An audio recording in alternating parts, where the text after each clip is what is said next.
Hey guys, welcome back to my channel जिंदगी welcome.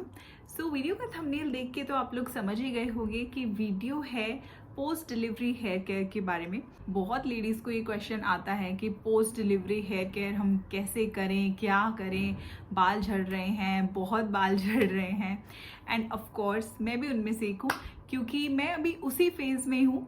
और हम लोग एक तो इतने बिजी हो जाते हैं, डिलीवरी के बाद हमारे पास बेबी आ जाता है जो हमारे प्रायोरिटी लिस्ट में सबसे टॉप पे चला जाता है। तो हमें सिर्फ उसकी केयर, उसका खाना पीना, सब उससे रिलेटेड ही चीज़ें दिखती हैं। हम अपने आप को सच में भूल जाते हैं, इग्नोर करने लगते हैं, और जो कि जायज़ भी है क्योंकि हमारा पूरा ध्यान अपने बेबी पे जाना कोई गलत बात नहीं है। सबसे पहले हम ये जान लेते हैं कि डिलीवरी के बाद बाल झड़ते क्यों हैं, उसका रीज़न क्या है।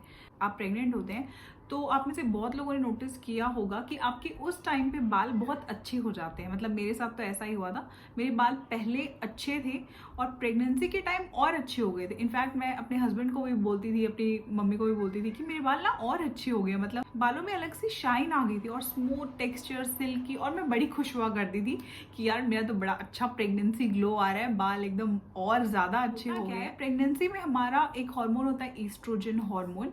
तो वो उसकी लेवल बहुत हाई होती है प्रेगनेंसी में। तो उस वजह से क्या होता है ना, जो हमारी हेयर फॉल होती है वो स्टॉप हो जाती है। हमारी हेयर फॉल होना ऑलमोस्ट बंद ही हो जाती है। अगर आप नोटिस भी करेंगे, जैसे मैंने नोटिस किया था अपने केस में, तो मेरे शैम्पू भी मैं करती थी तो बस 2-4 बाल ही निकलते थे। और जब मैं कोम करती थी, क्योंकि मेरे बाल लंबे थे, उलझते थे, लेकिन फिर भी बाल बहुत कम झड़ते थे। और जब डिलीवरी होती है तो क्या होता है, सडनली सारे हॉर्मोन्स की लेवल जो है वो नीचे आ जाती है, सडन फॉल होता है। उसकी वजह से काफ़ी लेडीज़ में मूड स्विंग्स होते हैं, रोना आता है, ये वो। तो बाल झड़ना भी उसी का एक फेज़ है। वो एकदम से डिलीवरी के बाद ही स्टार्ट नहीं होता, सबका अपना अपना फेज़ होता है। किसी का दूसरे महीने से स्टार्ट हो जाते हैं बाल बहुत ज़्यादा झड़ने, किसी के तीसरे से, किसी के चौथे से। तो मेरे बाल झड़ने स्टार्ट हुए थे 3rd मंथ से। मैंने सडनली नोटिस किया कि मेरे बाल सडनली बहुत झड़ने लगे। तब मैं परेशान होने लगी थी, मुझे स्ट्रेस आने लगा। उसके बाद मैंने इस बारे में रिसर्च किया, सब पता किया, तो पता चला कि टेंशन की कोई बात नहीं है, ये बिल्कुल नॉर्मल है। ऑलमोस्ट सबके साथ ही होता है, डिलीवरी के बाद सबके ही बाल इसी तरह से झड़ते हैं। और उसका रीज़न हार्मोनल चेंजेस है बॉडी में, कोई ऐसे अलग सी कोई चीज़ नहीं है, सब कुछ नॉर्मल है। उनकी केयर ना करें, केयर हम कर सकते हैं। मैं आपके साथ इस वीडियो में टिप भी शेयर करना चाहती हूँ एज हेयर ऑयल, जिसे मैं यूज़ करती हूँ, जो मुझे मेरी मम्मी ने बताया था।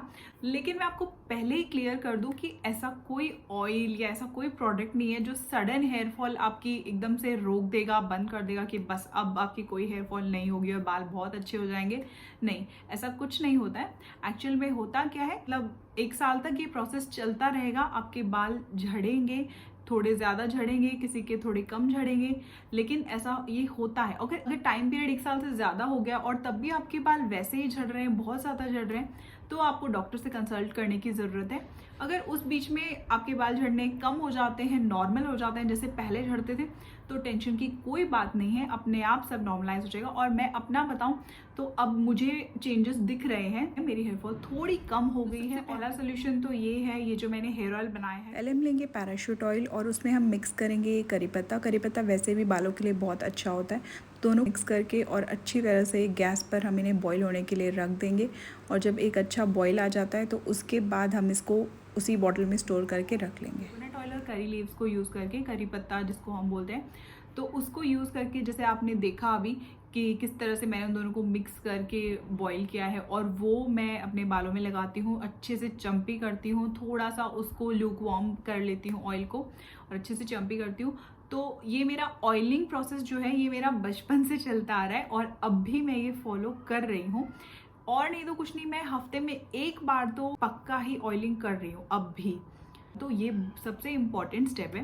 तो होता क्या है ना, जब अपने बालों पे आप ऑयलिंग करते हैं तो एक तो बालों को नरिशमेंट मिलती है, मॉइस्चर मिलता है, तो उसकी वजह से बाल टूटते कम हैं। तो इसीलिए बालों की हेयर फॉल थोड़ी कम हो जाती है। रेगुलर ऑयलिंग अगर आप अपने बालों में करते हैं तो उससे ये भी फ़ायदा होता है कि आपकी न्यू हेयर ग्रोथ में वो हेल्प करता है। आपको ये तो पता ही है, बाल झड़ते हैं तो नए बाल भी आते हैं, तो वो जो नए बाल आएंगे आपके स्कैल्प पे, उनकी ग्रोथ काफ़ी अच्छी हो जाती है अगर आप रेगुलर ऑयलिंग करते हैं। तो आप ये प्रोसेस बिल्कुल भी मत छोड़िए, इसे ज़रूर कीजिए। मैंने इस तरीके से कोकोनट ऑयल को कर लिया, इसके साथ मिक्स करके जो बताया है, आप ये ज़रूर ट्राई कीजिए, इससे काफ़ी फ़र्क पड़ता है। नेक्स्ट सोल्यूशन क्या है? स्ट्रेस। स्ट्रेस सोल्यूशन नहीं है, टेकिंग नो स्ट्रेस सोल्यूशन है। Do not stress about anything and specially about hair fall. Stress हमें रहता है, हमें अपने बेबी का रहता है स्ट्रेस, उसकी केयरिंग का रहता है, उसके खाने पीने का रहता है, घर के कामों का रहता है, होता है इन सब चीज़ों का स्ट्रेस। बट अपने हेयर फॉल का स्ट्रेस आप लोग बिल्कुल भी मत लीजिए। अगर ले रहे हैं तो, जो लोग नहीं ले रहे हैं मेरी तरह बिंदास, ठीक है, जड़ रहे हैं, छोड़ो, इग्नोर करो, तो बहुत अच्छी बात है। क्योंकि क्या होता है ना, ये एक साइकिल बन जाता है। आपका हेयर फॉल होता है, आप स्ट्रेस लेते हो और आपका फिर हेयर फॉल होता है, तो कोई फ़ायदा नहीं है उससे। आप स्ट्रेस बिल्कुल मत लीजिए इस चीज़ को।